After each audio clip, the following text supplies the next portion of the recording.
My name's John Shapiro. I am Director of Product for our payments business.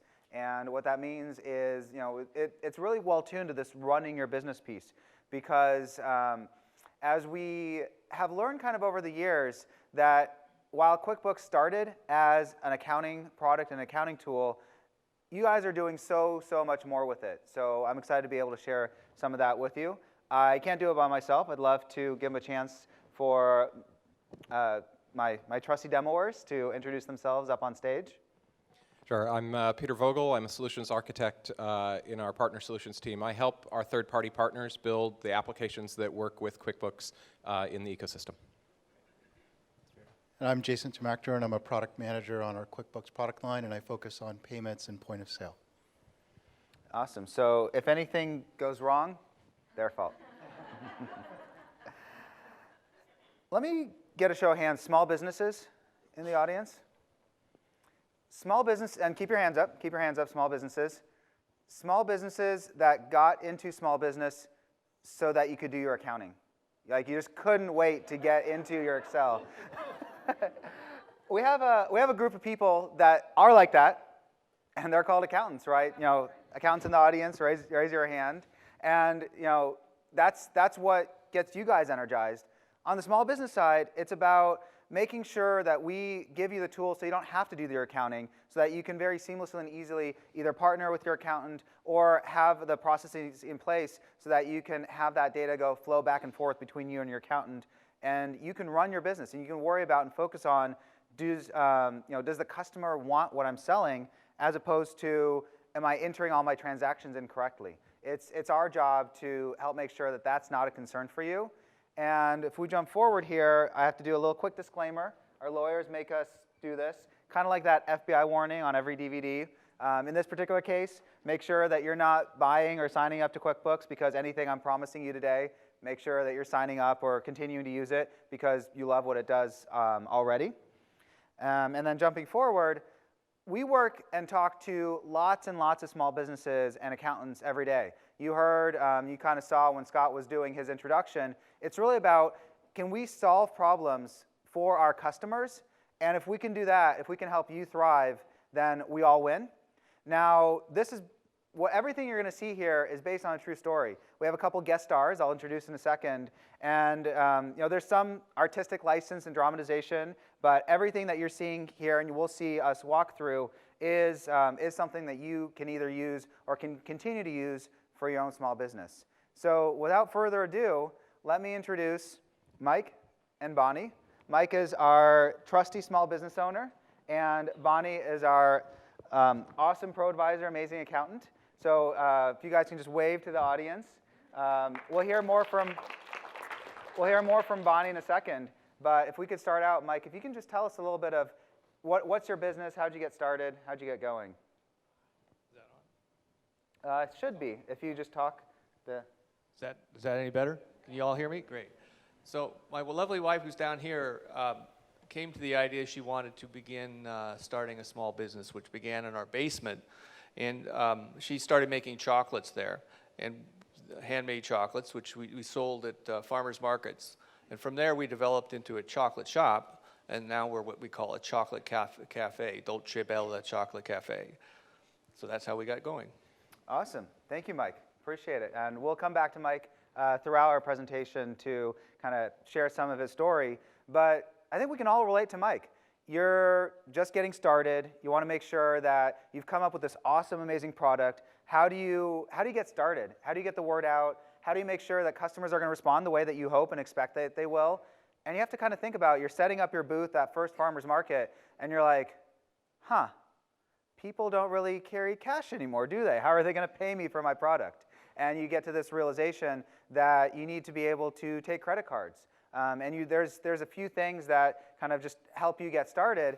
And the answer is, you saw Jason pop into it, but it's really as simple as a little device that plugs right into your phone or tablet, and now all of a sudden, you have a credit card reader, right? You're able to swipe and take credit cards. So in Mike's case, when his customers were coming up to his farmer market stall and saying like, wow, these look amazing, these taste amazing, I want some, he didn't have to say, sorry, if you don't have cash, I can't help you. He's able to just swipe And in this case, he can either type in a dollar amount and be able to just take a credit card transaction for a dollar amount, or because Mike has items that he sells over and over, he's able to put them into his app, add some photos to make it really easy to find and tap on. And now in this particular case, he was able to sell 2 pieces of chocolate. Swipe, you can see Peter up there just swiping the credit card through the reader. He can also scan card. What that means is take the camera on the phone, use it to snap a photo of that credit card if he didn't have his reader with him, or just key it in, kind of type in those credit card numbers. So really a lot of ways to process, but very quick and easy to get up and running. Capture that signature from your customer, hit charge, and in a few seconds here, you can see that you go end to end from working with your customer to, Peter, next time bring a credit card that's activated. but that's also a really great thing to know, that if you are working with a client and the card does get declined for some reason, now you know right away. You don't have to later on discover that you weren't actually able to get paid. You're able to ask them for the cash or figure out some other way for them to pay you. Now, getting up and running quickly is really important. It allows Mike to have that professionalism and to take credit cards. Now, imagine kind of fast forward 3 months. Mike's chocolate is just amazing, so it flies off the shelves, or table in this case. Every time he shows up at a farmer's market, he sells out of all the truffles, he sells out of the chocolates. He's coming home really, really happy, but also probably a little fearful, right? Because he realizes that now he's got a business. And having a business means it's not just about processing sales, it's also about keeping track and managing your expenses. And one of the main reasons to do that is so that you know how your business is doing. But there's also this thing that happens every year and every quarter called the tax man that Mike needs to make sure that his business is ready for. And as we jump into that, I'd love to have Bonnie come up and tell us a little bit of when businesses are going into that, wow, I've got a business stage. What are the kinds of pieces of advice that you have for them when they come see you for the first time? Well, there's a couple things. Is this on? Should be. Okay. Oh, there we go. So a couple things. One of the first things that's always the challenge for the small businesses is keeping business and personal separate. A lot of times it's really easy to say, oh, I'm just kind of going to do this. And next thing you know, everything is commingled and you're trying to figure out what's personal and what's business. So usually the first recommendation is to open a bank account for the business, even if it's still a sole proprietorship, to just keep those things separate and have a separate credit card as well. Some of my smaller clients do go ahead and just use a debit card to be able to get around that and just have it as the bank account. Others, depending on what type of business it is, then you might need two. The other thing is to get some kind of system in place. Most people may start out just thinking, oh, I'm going to do this on the side and just do a couple farmers markets and it's not that big a deal. But a lot of people are starting a business because they want to have a business. They want that financial freedom. They want it to be successful, not to just be a hobby. So getting the system in place right from the beginning is really important. So while you're smaller, you're able to go ahead and get the system and be able to capture everything. And QuickBooks Online, for example, works great in that area. And then the third thing is really making sure that all those expenses are captured. It's really easy to just pay things as you're going along and thinking, oh, it's not that big a deal. It's only $5 here or $10 there. But having a system in place to be able to make sure you're capturing all those expenses, because it's amazing how come the end of the year you've had this revenue and you want to make sure you have all the expenses that are business related so that way you can decrease that income, as you said, whenever the tax man's coming. So those are usually the three things that I recommend that people do whenever they're first getting started. Awesome. Thank you, Bonnie.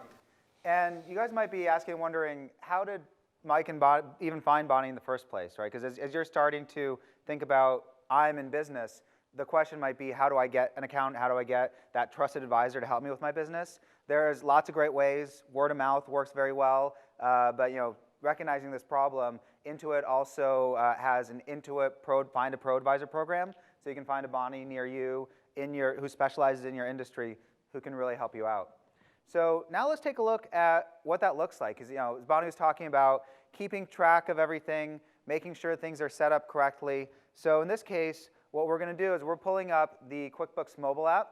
So again, you don't have to be chained to your computer or chained to a desk on a Friday afternoon or a Sunday morning when you'd really rather be doing something else. You can do this in a few minutes on the go, no matter where you are, wherever you may happen to be. And that's one of the awesome things about having anywhere access, anytime access to everything that you might need to run your business. In this case, we're going to show what it looks like here where you've set up banking. Because Bonnie was telling you about set up a separate bank account or at least debit card or credit card for your business. And what you decided you want to do is you didn't want to have to go enter all of these transactions manually. You wanted to automate it. You have better things to do. You want to be out making the chocolate, out selling the chocolate, and letting QuickBooks take care of all of that transacting for you. So in this case, you have a few transactions in there. They show up as green.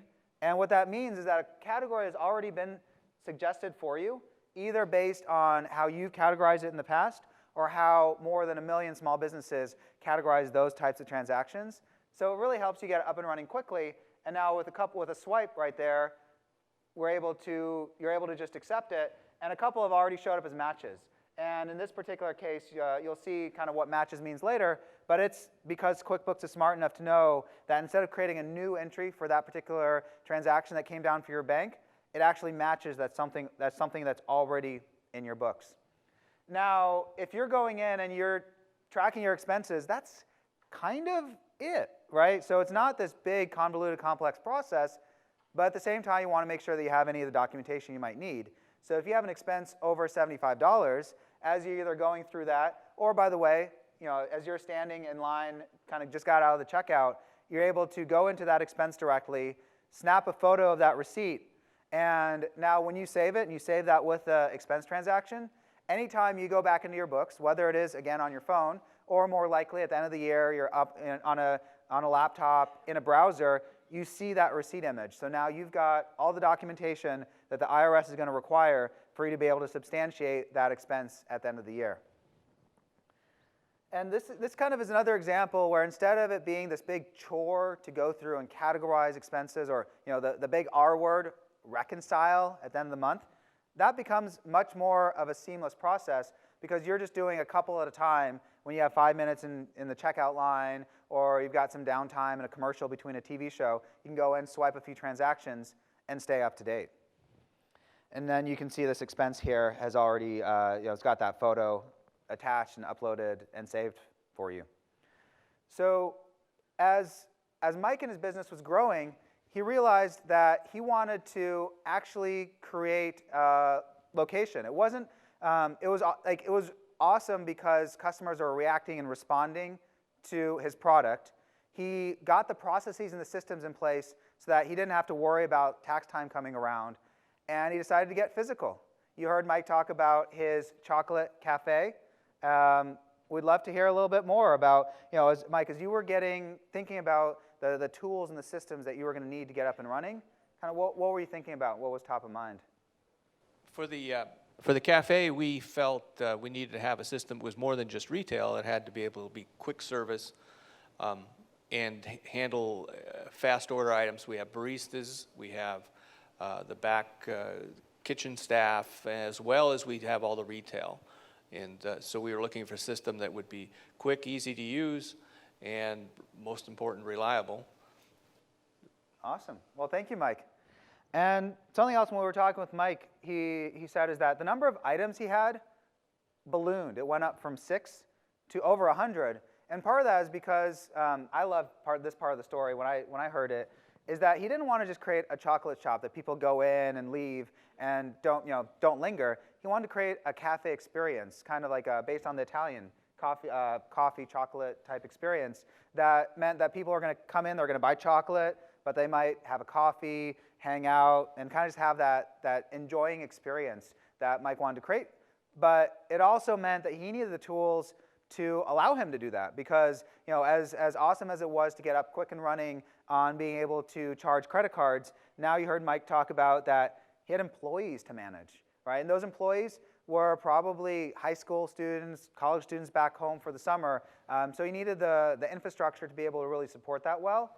He also needed a tool that allowed him to manage more of those inventory items, help him communicate up at the register, back to his kitchen staff, with the barista. So just a lot of those different moving pieces. And what he decided to use was QuickBooks Point of Sale. Now, we have Jason up here. Jason is one of Mike's employees. Looks pretty trustworthy, but he has a little bit of a tardiness problem, can be a little sketchy sometimes. So when Mike has Jason clock in, he wants to make sure that it really is Jason. That's not Jason having one of his buddies clock in for him. So he asks his employees to snap a quick photo when they do a check-in. Jason up here, 20-foot version on the screen. And what was that? It's up to Mike. It's a selection that he can choose or not choose to use. And now when Jason logs in, you can see that this is very similar to what you saw earlier in QuickBooks Go Payment, which is the device that just connects to your phone, but is now more powerful.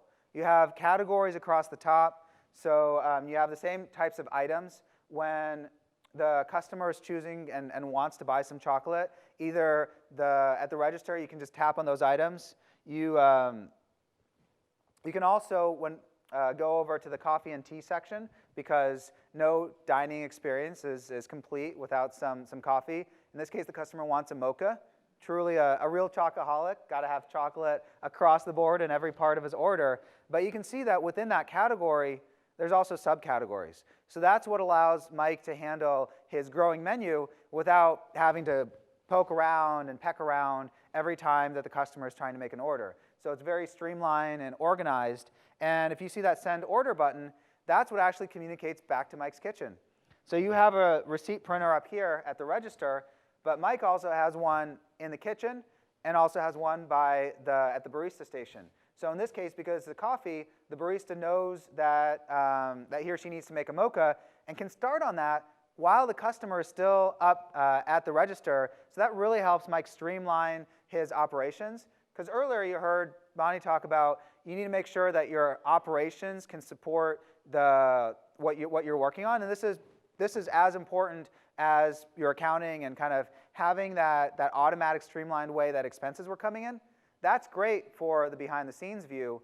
What you also need to make sure that your tools do is help you have that professional image out in front of your customers. So a lot of great capabilities here in the point of sale that really enable you to have that streamlined experience. So when that order gets sent, that goes out to the kitchen. The customer can now pay.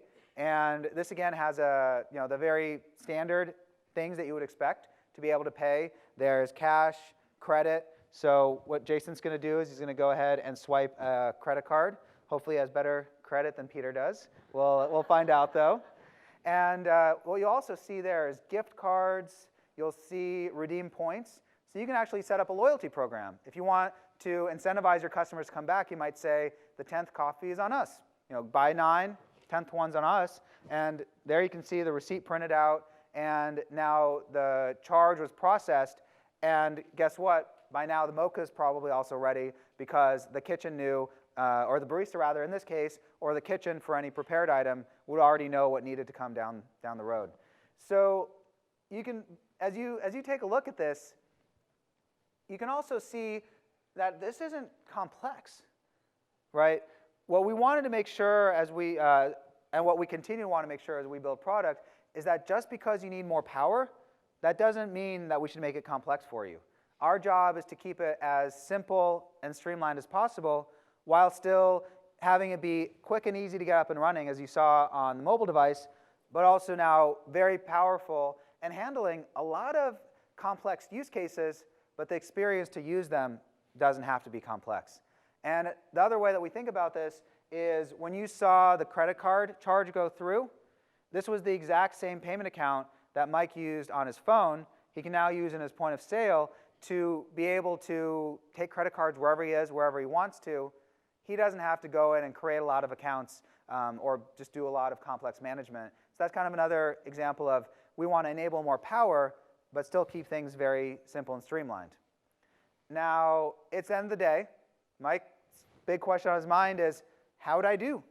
And what Mike can do is he can log in from any browser on any computer, because remember, again, we were talking about you don't have to be in your store. You're on the go, wherever you may be. You pull out your laptop, and Mike logs into his point of sale, and he sees that he had $650 in sales that day. Not a bad day, Mike. And there's a lot of great tools that Mike can use in his point of sale to go understand, where are those sales coming from, what's getting sold. And then remember how we talked about this is the point of sale. Now Mike needs to pull all of that information back into his accounting. So I hope he's got a couple hours somewhere to go enter all of that, right? That's kind of the expectation one might have. And the reality is that when Mike comes over into QuickBooks, he's going to be delighted to know that because he set up all his transactions to sync from his point of sale into his QuickBooks accounting, every night that automatically comes over. And now he can go in and he can see those transactions. He can pull up a profit and loss statement. He can pull up a balance sheet, any of the very common types of reports and ways that he can now analyze his whole business very quickly and easily. And he doesn't have to spend really any time doing that data entry and just kind of that copying things from one place to another that no one wants to do. And frankly, computers are pretty good at, so why don't we let them do that job? And Mike can worry about kind of working with Bonnie or to get insight around how his business is doing, or out selling more chocolate or making more chocolate, the kind of stuff that he wants to do versus doing data entry. Now, it's payday.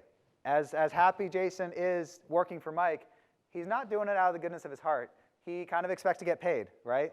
And payroll is another chore that seems like, when you think about running payroll, that's probably an afternoon that you got to sit down and really get everything right because you're paying your employees. Now, when Mike goes in and hits run payroll, he's again pretty delighted to see that it doesn't start from scratch. There's hours already in there. Remember when we had Jason clock in and clock out?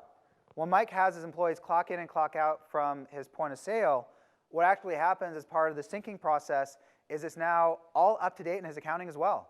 So he can take a look here, give it a quick scan to make sure that nothing's out of the ordinary, preview his payroll. What that's going to do is actually calculate the withholding, the taxes that Mike has to hold and send to the IRS and the state, and/or the state, as well as how much the employees are going to get. So if Mike's using full service payroll, then the payroll can actually either process a check or do a direct deposit to Mike's employees right there. So when he hits just finishes that payroll process, that's all that Mike has to do to get his employees paid. So I don't know about you, but that seems like a lot faster than what Mike might imagine having to do when he thinks about having to run payroll.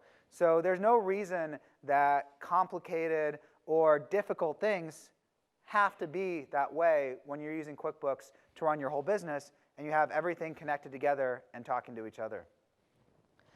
Now, as Mike thinks about wanting to grow, there's a couple things that he has to keep in mind. One is that he probably isn't quite ready or doesn't want to open up a new store location. He's got a lot of traffic in the location he already has, so there's not a ton of opportunity there. So he went and talked to Bonnie and asked her, how can I grow? I've heard about this online thing, people shopping online. How can I get up and running there? And Bonnie had some great advice for him. Whenever he's going to the next stage, then there are lots of options as far as going online, but it's really a matter of thinking about what's scalable. And so if you're not ready to start a second location, then this is a great way to be able to expand sales while you still have your current location. But again, it gets back to automating things and setting the systems in place in order to be able to not have a problem. Everyone hopes that they'll be wildly successful, so you need to plan for that. And as I said at the beginning, whenever the first store was just opening and the business was just getting started, being able to set up those systems is so much easier whenever you're starting from the beginning rather than trying to play catch up or trying to figure out and implement a system whenever you're already buried. And especially with e-commerce, then there's orders coming in. So for example, you wouldn't necessarily want a system where you're getting a single email with each sale, and then you're trying to manage that process, but being able to have the system in place to be able to automate it, and as the website becomes more successful, scale with it is really important whenever you're getting started.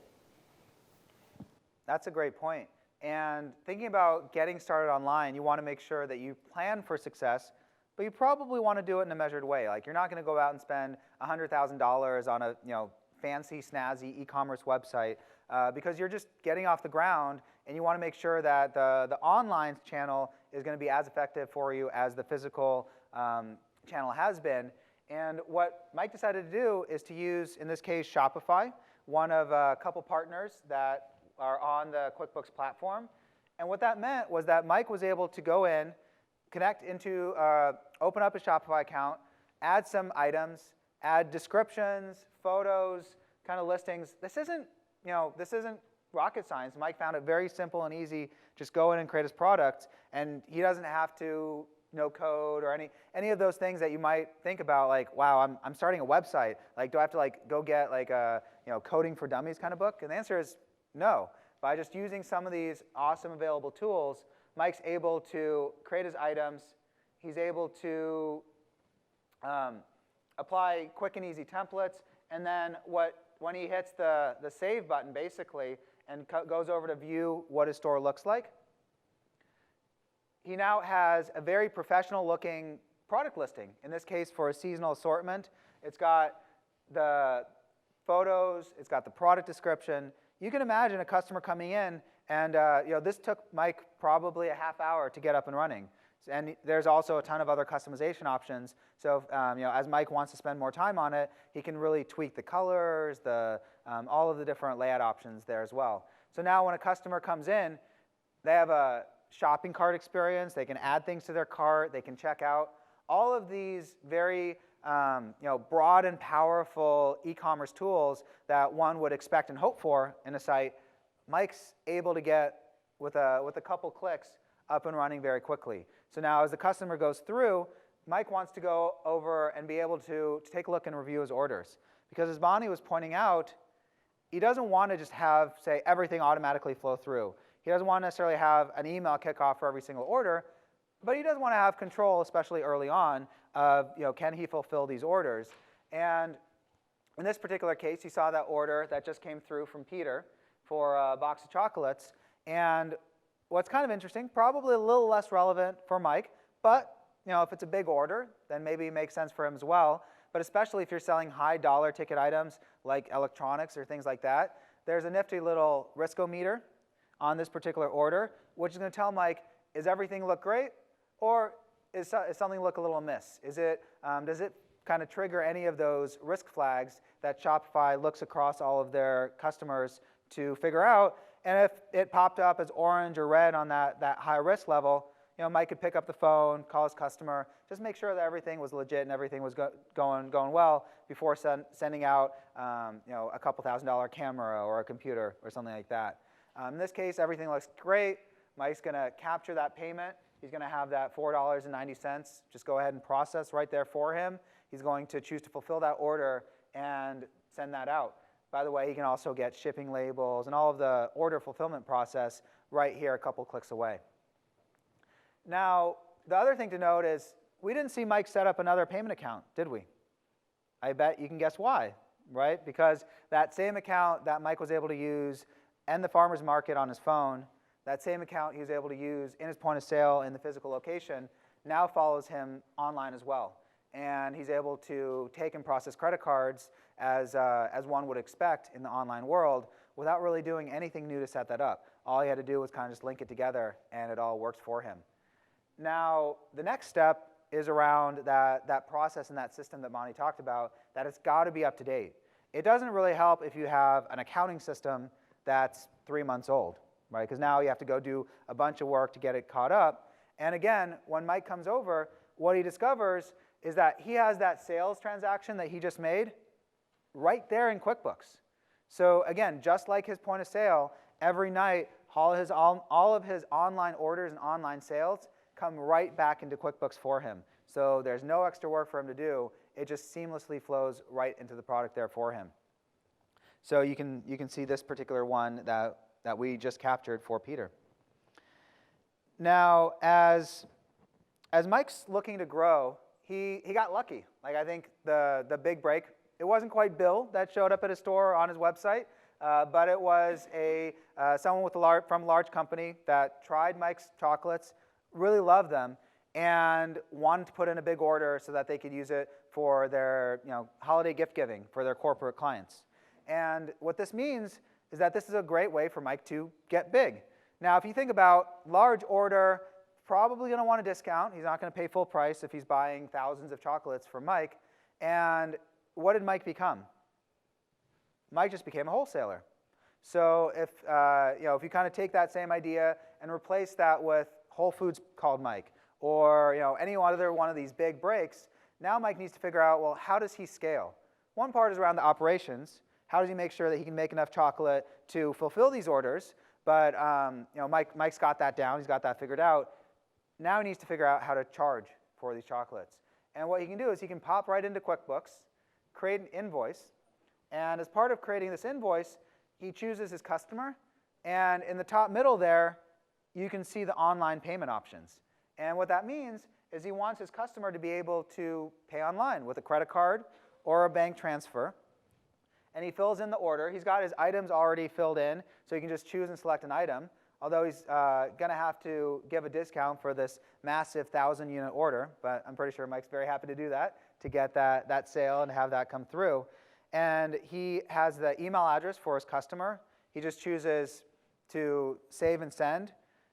You can see on the right there that invoice has Mike's logo. He can customize that. There's a number of different options he can pick from to really make it reflect his brand and kind of have that carry through all the way through all of his experiences with that customer.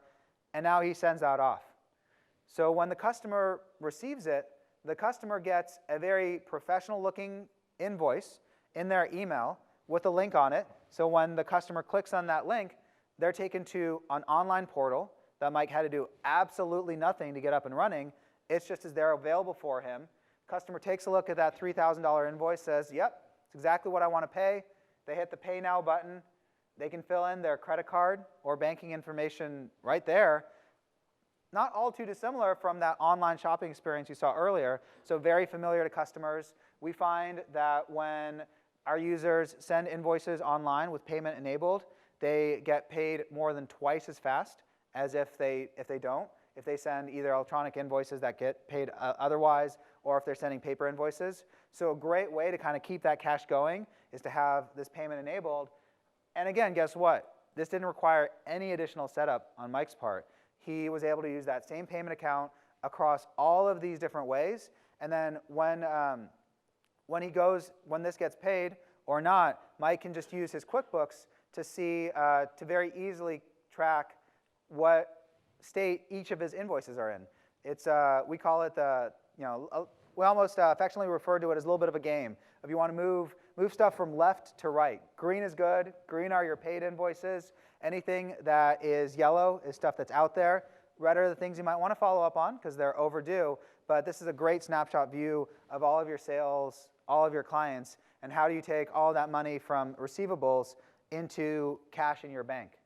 And by the way, speaking of cash in the bank, remember how Mike had set up his transactions to all download from his bank? Well, the payment ones flow automatically. He doesn't have to go mark an invoice as paid or received because we all have that experience where someone sends you a check. First you have to figure out who is this, who's the customer, what invoice are they paying, go find that invoice, mark that invoice as paid, then go deposit that check in the bank, mark that check as deposited. Right? That's just like a lot of work to have to do. And in this case, it shows up automatically here under his QuickBooks Payments Transactions. When those actually clear the bank and get deposited by QuickBooks into Mike's bank for him, they disappear from here. They're automatically moved into that deposit, and his accounting is done. He doesn't have to do any additional tracking or marking or reconciliation or any of those big nasty words, which really mean to Mike time that he'd rather be spending, with his loved ones or working on his business, as opposed to having to go track the stuff that's already happened in his business. He'd much rather be off running his business and off selling that next $3,000 order of chocolates to that next customer. So what you kind of saw here, if you want to jump back to the slides, is going from getting up and running very quickly. You don't need a lot of tools yet. You're just getting started. You want to run your business. You want to be able to take those payments, to serve those customers, to make sure that there's a market for your product. You're very excited, but also a little apprehensive when you realize that, like, oh wow, I'm a business now. I'm not just doing this on the side. I'm not just going to the farmer's market. I'm a business. I need to make sure that I'm tracking my expenses, because as Bonnie mentioned, the income's the number you want to get down. The cash that you take home is the number you want to get up. And you need to be able to track your expenses to be able to do that. So you have those tools and the capabilities to use QuickBooks to run your business from that perspective. And then as you grow and scale, whether that's a physical location that might have a lot of logistical complexity that might involve a kitchen, it might involve a back office, it might involve a barista in this particular case, it might involve a warehouse. It might be something where you have to now, as Mike grows and ships out goods, he wants that those items to kind of pop up and print out in the warehouse, especially as he thinks about growing online and kind of really expanding his business beyond what he had the capability to do in just that physical location. He now is able to sell around the country or the world, depending on how he wants to ship his product. And then finally, what does really going big look like? Mike is able to use the exact same tools and techniques and systems to really take his business to even that next level of becoming a wholesaler, of being able to fulfill those big corporate orders, being able to get stocked on the shelves of his favorite supermarket, and really taking his business to that next level. So with that, I'd love to invite Mike and Bonnie up for a little bit of a panel discussion. We'll have a few questions that I've prepared and would love to ask them, and then we want to open it up for questions for you guys. The mic right there is available, so please come on up. I'll let you know when, and we'll answer your questions. So thank you. So what's next, Mike? Kind of what do you guys think about? Well, upcoming, it's the holiday season, and honestly, it's my wife who will have to deal with this. Tens of thousands of chocolates need to be prepared. And the other thing is we feel we have great opportunities in filling in time slots in our daily business activity where we could get more sales. And then finally, there's the need for getting more web sales and how to market on the web. Great, thanks, Mike. Bonnie, when you think about advising customers on this kind of way to grow and things to think about, what are common traps that you encourage them to avoid, or just any piece of advice that you'd have for the small businesses in the audience? I think one of the main things is making sure that, especially with marketing, whatever efforts are done, whether it be time or money, to really track the results, so that if you are out there selling through a website and then trying to do Facebook promotions or different things like that, to really know what your results are, so that you're not just spending a lot of time because something's cool or fun, that you're really spending the time on the things that really make you the money.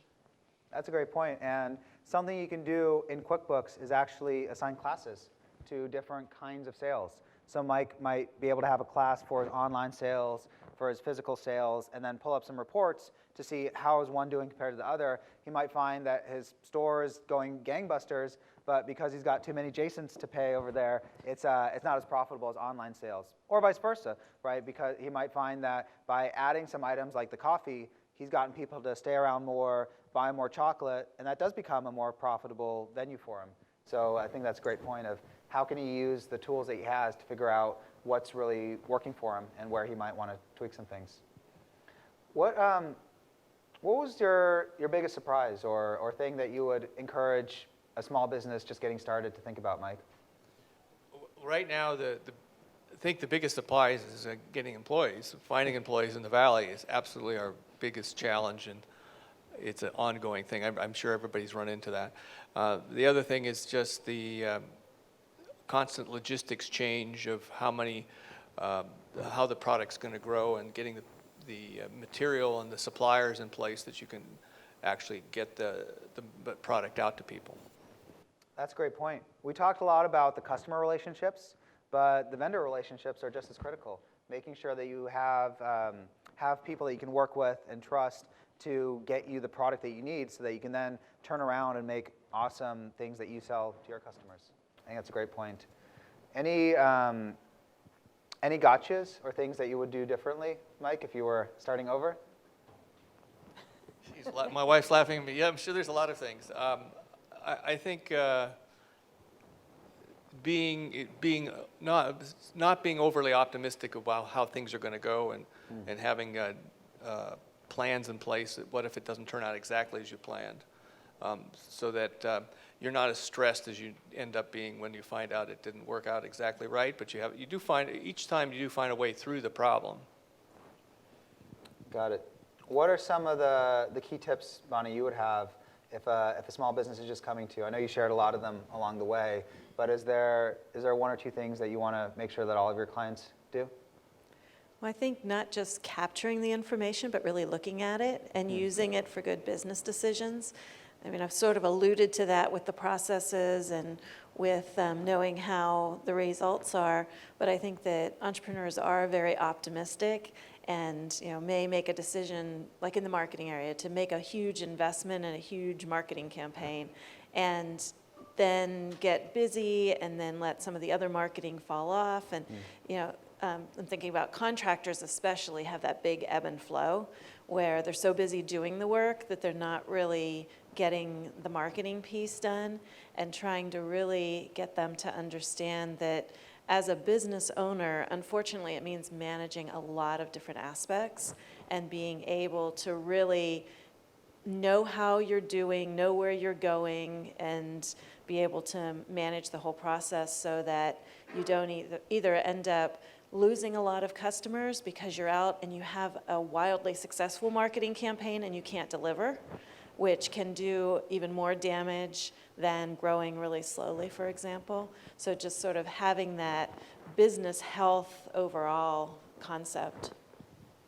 Yeah, no, I think that's a great point of caution, that sometimes growing too quickly can be just as dangerous as not growing quickly enough. So it's a tough challenge. Yeah, it can be both from a cash flow perspective as well as a customer service perspective. Great. Well, with that, we'd love to open it up to any questions that you guys might have. So feel free to make your way up to the mic or shout them out if you have a loud voice. I think we'll take that too. So the question is QuickBooks EMV compliant? And what that means is on October 1st, there was a liability shift. And what that, scary word, but basically just means that if you get a counterfeit card that has a little chip in there, I think many of you probably have gotten them from your credit card issuer. So if you take one of those cards and it happens to be counterfeit and you're using a device or a system that isn't EMV compliant, you're now liable for that risk, as opposed to in the past it's been the credit card issuer or just the network, so it hasn't been on the small business. And the very short answer to that is until, so we're working on that, and until we do have that, Intuit's going to take that risk, so you don't have to worry about any of that. How long are you going to carry that? Through March 31st. There's obviously electronics type companies, jewelry, high net worth retail stores. Is there some type of other reader that you might look at implementing until the app is actually compliant? So no matter where you're using it across any of the different places, if you're using that Intuit payment account, like we were showing how it works across all of those different channels, then you are you don't have to worry about the liability. The business doesn't have to worry about the liability. But only till March, and the thing about the liability that you need to know is it's on swiping. If I were to be in a retail environment and I called in, the liability would be absolved regardless of whether the person had a card as a chip reader. Well, so this is that version of the GoPayment reader that actually has a slot up here to put the chip card in. These are going to be available before that March deadline. So we'll have the Exactly, and on the Revel point of sale as well, that reader that is supplied with Revel point of sale is already EMV compliant. In a high-dollar retail environment, it's very, very important to get it at the forefront. Yeah, I think that's a, Because it makes no difference with the QBO data. What really matters is that you don't accept that product. Either that you read the chip and for whatever reason they're declined, you say, I'm sorry, we can't sell you. that's a great point. So, And vice versa, if there's a swiper, you then tell all your personnel, no one swipes a card from this period on until we have chip readers in place. Because swiping a card, it sets you up for future liability. yeah, so I guess the, sorry, I'm going to ask the future questions to please come up to the mic so that I don't have to, just selfishly, so I don't have to repeat all the awesome commentary. I think the point is just, security is really important. We have a lot of, tips and tricks available on our site of how you and your business can be secure. And, the main thing to take away from it is that we'll have all the products, the chip readers, and the systems that you'll need. And until we do, and until that March 31st date, we'll take care of any of that liability that might come up. So thank you. Any other questions? Yes, I may have missed it, but I know when selling chocolates or whatever, you make a quantity and it may sell out, or your online buyer kind of knows, or you would put a limit on it. I'm just wondering what kind of app or add-on can help track inventory of, just retail items. Yeah, and I think entering that and keeping track of how they sell and when you need to reorder and that kind of thing. that's a great question. Inventory tracking is one of those other great complex problems that we can really help small businesses by simplifying. We have a lot of great inventory improvements and new functionality and features that we have just rolled out and the process rolling out. I encourage you to check out the candy shop. Is that the name for it? I don't know. There's a lot of candy and sweet. There's a lot of candy in the middle of the hall. And there, so in addition to getting some of that awesome candy, you can see what does just tracking my inventory look like, what is selling online, and kind of having those things talk to each other, as well as what is that physical storefront, how do those all interconnect, and where you can track your inventory, where it really kind of is able to give you those insights and let you know what's selling, what's not selling, things that you might need to restock. Please do. So in our shop, we look at a lot, not only just what we have, but we look at what we have sold in the past. We are in about a 25% growth rate, so we each year sell more. But we look back and do the trending to see at this particular season how many of these chocolates, and there are tens of thousands, are we going to sell, along with what is our production capacity to plan out. And the Revel Up tool is very good at helping us look back at what our product requirements have been, helping us to project what they will be. And Bonnie, maybe I might ask you to kind of just very quickly mention how inventory is often a overlooked kind of suck of cash, right? How might businesses think about that? Well, I think that it is a huge, for most businesses that have inventory, it's one of the biggest balance sheet items. And especially with something that's perishable, then you can't really get too far ahead of what you think you can sell, but you can't get behind either, or else then you're missing the sales. So it is definitely a juggling act. So Revel does have inventory tracking, as well as a lot of apps. If people aren't needing the point of sale, then some of the e-commerce keeps track of the inventory. There are add-ons like SOS Inventory that work with QuickBooks Online. But getting that managed and making sure that you're looking at how quickly your inventory is turning, so that way you aren't getting so much tied up in cash that you're strangling your growth due to cash flow. Thank you. Yeah, that's a great point. Questions? I think I saw one over. Same question, inventory. What else are you guys wondering about? Kind of what's blocking you from making progress? Removing items from inventory. Removing items from inventory. Are you able to remove items from the back end of Revel Up? Yes, you can actually make adjustments. You can do spoil. You can account for the case of in a restaurant.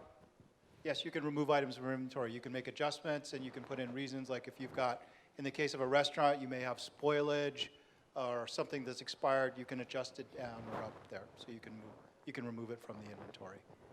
Is it easy, or do you have to deal with customer service to do that? No, you just go into the product and you just tell it how much you want to adjust it up or down. You just say, what kind of adjustment, what type of adjustment do I want to make? Is it waste? Is it, defective? In the case of retail, it may be a defective item, but, and then you just tell it what number you want to adjust it up to. To add to that on how difficult it is, if you're doing something in mass, they have downloads to Excel. There you can make the adjustments on many products at once and then reload them. So if you don't want to, if you have 100 or 200 products, you don't have to go through each page each time. Awesome. Thanks. Hi. What are the tools in place for ramping up, getting in, learning? I mean, personnel, online tools, what's available there? Yeah, so first of all, we try to make it easy, right? I hope you saw that kind of going through, and I'll turn it to Mike in a second here, but just going through and creating those first few orders, that's very simple and streamlined. And then I think the next question is like, all right, well, what about the more powerful pieces? And we have a lot of online materials that you and your employees can use to get up and running very quickly. There's also support if you need it. I don't know if Jason, if you want to talk about that on the point of sale side at all. So we have a great support team, as well as folks like Bonnie who are pro advisors to help you with setting up those processes. In addition, we have a Intuit reseller channel who are specialized in both the systems as well as the hardware. And then the other thing you can go to too is you can reach out to your peers in the Own It network. That's a great point. Door to go to find those. Yep. Where's the best door to go through to get that? You can go to findaproadvisor.com, and then you can go to find it Intuit reseller. And then ownit.com to find peers. And accountants and others that are participating. And in those cases, it's more about, sometimes you might have a product question. Own It is great because it lets you ask business questions. Like we were talking about inventory, one question might be like, this is my first holiday season. Like, how much stuff should I order? How much stuff should I make? And you can get feedback from others that say, in our industry, in our area, we've seen orders spike 10x in November, or I don't know, whatever that might happen to be. So I think those are some great ideas and suggestions. And then also there's a whole floor of people here that can help you get started as well. I would add on the Own It blog, I'm starting to see that consultants and pro-advisors are going there, and people are posing these big world questions, and then they're narrowing down areas people are starting to not only respond in the industry, but then the pro-advisor will get a little bit of advice and get a little bit of mention there as well. Hi. My husband has an indoor climbing gym and has a, yeah. So right now we do QuickBooks on desktop, but I'm trying to get him over to online, and yeah, that's a process. But my question is, he's got software that downloads to QuickBooks that is his membership business and their POS system. Does that interfaces easily? I know it interfaces with it. Is there, he's scared on how do I get, is it really going to dump in? Is it going to provide all this? And where's the best place for us to start to make that transition? The short answer is it depends. The longer answer is I think we have a lot of different apps and partners that can plug in. Some do desktop, some do online, some do both. So I think in this particular case, it depends on which particular tool he's using. But we have I'll kind of make a pitch for what are we calling the technology bar, I believe. It's just kind of around the corner. And we have awesome care agents, and people are very familiar with the various products. So I'd say if you have a very specific question like that, that's the best place to ask it. But anyone on the expo floor, or any of us, if you want to grab us later, we can also help look into it for you. So the question was on e-commerce site and process, where it's the wholesaler shipping directly to the customer, kind of a drop ship type of experience. How would that work? And I think, again, it just depends on what tool he's using. If he's using something like Shopify or BigCommerce that already integrates into QuickBooks, then it's just a few settings. He can make sure that instead of having to approve the orders, he might just have every order go through, or whatever settings he uses in that.